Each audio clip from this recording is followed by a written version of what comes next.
बारे में नेता बोल रहा है कुछ। हाँ, प्रोटेस्ट के बारे में कह रहे थे।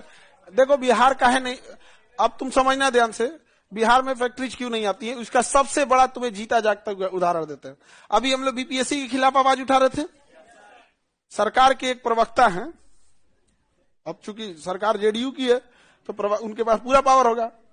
उनका कहना है, खान सर कोचिंग का पूरा मानक फॉलो कर रहे हैं कि नहीं। आप समझो, उनका क्वेश्चन नहीं है, धमकी है। कोई फैक्ट्री क्यों आएगी बिहार में? हम बात उठा रहे थे बीपीएससी के लिए, उसका कहना है तुम बात कैसे उठा दिया बीपीएससी का। अब आप क्या बोल रहे हैं क्या नहीं, हमको इससे मतलब नहीं है। आप अपने कोचिंग में नियम कानून फॉलो कर रहे हैं कि नहीं कर रहे हैं। अब आपकी कोचिंग की जांच होगी, अब देखना जांच आएगा। इसी वजह से फैक्ट्री नहीं आती हैं कि अगर वो कभी कोई अपनी शिकायत करने लगे तो उसकी जांच कर देगा। कोचिंग पर एक्ट कम ही लगता है, फैक्ट्री पे 35-40 को नियम लगता है कि उसकी बाउंड्री कितनी फीट छूटी होनी चाहिए, चिमनी कितना ऊंचा होना चाहिए। मतलब अगर कोई भी इंडिया की फैक्ट्री अगर उसको गहनता से जांच कर दिया जाए किसी न किसी चीज में फंसा देगा। और कुछ भी नहीं फंसाया, कहा कि इंस्पेक्शन में बहुत सारी अनियमितता दी गई, इसे बंद किया जाता है। 3 महीना तो ऐसे ही बंद कर देगा, हाईकोर्ट दौड़ते रहिए। यही वजह है कि नहीं आ रहा है। धमकी हमको खुलेआम दिया जा रहा है कि आपकी भी जांच होगी, कोचिंग एक्ट फॉलो कर रहे हैं कि नहीं कर रहे हैं। समझ में आ गया कि नहीं आ गया? आप भी जेल जाइएगा। तो जेल से हम डरे हैं रे, तुम्हारे जेल से डरे हैं। तुम ये बताओ, तुम जेल से डरे, ये बताओ जिस दिन जेल से बाहर आएंगे उस दिन क्या करेंगे?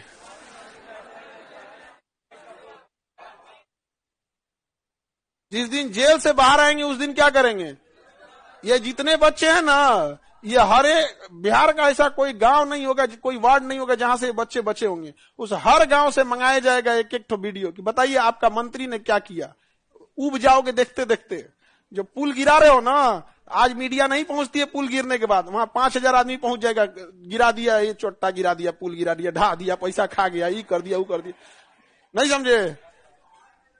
हम सोचिए, हमारा मांगना है री एग्जाम। बीपीएससी ने धांधली किया, हमको सरकार पे कभी कुछ बोलने गए? हम सरकार से मांगने गए कि आप ये इंडिपेंडेंट बॉडी बीपीएससी गलती कर रही।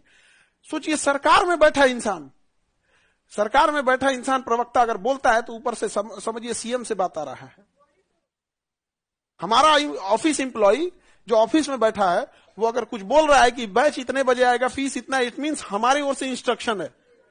समझा गया ना? वैसे नहीं कह देगा कि आज छुट्टी है, इंस्ट्रक्शन है। सोचिए, उस व्यक्ति को ऊपर से इंस्ट्रक्शन है कि इनकी कोचिंग की जांच कीजिए।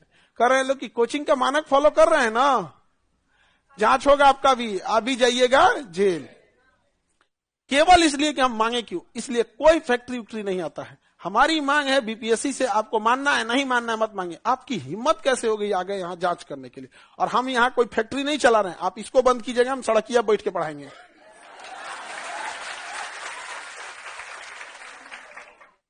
समझ में ना? हम कौन मारे यहाँ कारखाना डाले हैं कि मशीन बंद कर दीजिएगा, अंदर तो उत्पादन नहीं होगा। यहाँ पे हम ही मशीन है, समझे? जहां से होगा वहीं से बोला जाएगा। ये कितना घटिया बात है कि जांच आपकी होगी। क्यों? क्या हमने, हमारे कोचिंग में कोई आग लग गया, कोई भगदड़ हो गया, किसी को बैठने में दिक्कत हुआ? कुछ ऐसा नहीं। जांच इसलिए होगी कि आपने सरकार से सवाल क्यों पूछा। उसके बाद कहेंगे लोग फैक्ट्री नहीं आती है, फैक्ट्री वाला पागल है। अभद्र भाषा, जूता नहीं मारे ये गनीमत है उनको। बच्चों का भविष्य खराब कर दिया, ये उस चोट्टा को नहीं दिखा, उसको दिखा हमारी भाषा क्या है। ये गाली गलौज, ये अभद्र भाषा किसी महापुरुष के लिए नहीं बनाई गई है, इसका आविष्कार हुआ है ऐसे जलील लोगों को बेइज्जत करने के लिए, उसी के लिए हुआ है। ट्वीट कर रहा है, ट्वीट। अरे उसको करने दीजिए। ये बताओ, इंजेक्शन, अगर किसी को इंजेक्शन लगाना है, क्या स्वस्थ आदमी को इंजेक्शन मारता है? तो डॉक्टर किसको इंजेक्शन मारता है? जो बीमार हो गया। अब वो बीमार आदमी कहे कि तमीज नहीं है, घोंप दिया, यहाँ दर्द हो रहा है, तुम किस काम का है, बदतमीज, पढ़ा लिखा है, सोचो इसको तकलीफ नहीं समझ में आती है, अच्छा खासा शरीर छेद दिया यहाँ पे। भाई तुम्हारे में दिक्कत है, तू छेद रहा है, तो हम गरिया रहे हैं, तुम है उस लायक। समझ में आया? काहे नहीं हम किसी और दूसरे को गरियाएं? नहीं समझे? और दोबारा कह रहे हैं कि भाषा और क्लिष्ट होती जाएगी। समझ में आ गया? तुम महापुरुष नहीं हो। बच्चों का भविष्य खराब करने वाले को गाली गलौज से ही बात किया जाता है। ये बना किस चीज के लिए? ऐसे ही लोगों को गाली देने के लिए। समझ में आया कि नहीं गया? और हम यही कहते हैं कि पूरे बीपीएससी के अध्यक्ष हो, सचिव हो, आप अपनी पूरी सुरक्षा व्यवस्था के साथ आइए, लेकिन बच्चों से बात कीजिए। ना गाली गलौज करेगा तो आप कहिएगा। आप सुरक्षा, भाई बिना सुरक्षा के तो आप निकलिएगा नहीं। हमसे कह रहा है लोग कि इतने बाउंसर लेके क्या कर रहे हैं। वो मैनेजमेंट के हिस्सा थे, उस समय हमको ले गए थे, बाकी आप लोग को वही संभाल रहे थे। दूसरा, हम चोरी डकैती करके नहीं ले गए, अपने पैसा से ले गए थे उतने लोगों को। कोई सरकारी गार्ड लेके हम एक मामूली नेता हो गए तो 20 को लेके घूम रहे। तुम बताओ, जनता के पैसा से जो पुलिस में भर्ती हुआ था, बिहार की सेवा के लिए हुआ था, तुम अपने पीछे घुमा रहा है। तुम बताओ तुम्हारा गार्ड कहां से आया? हम तो पैसा से दे के गए। भिखमंगा थोड़े हैं हम, नहीं समझे?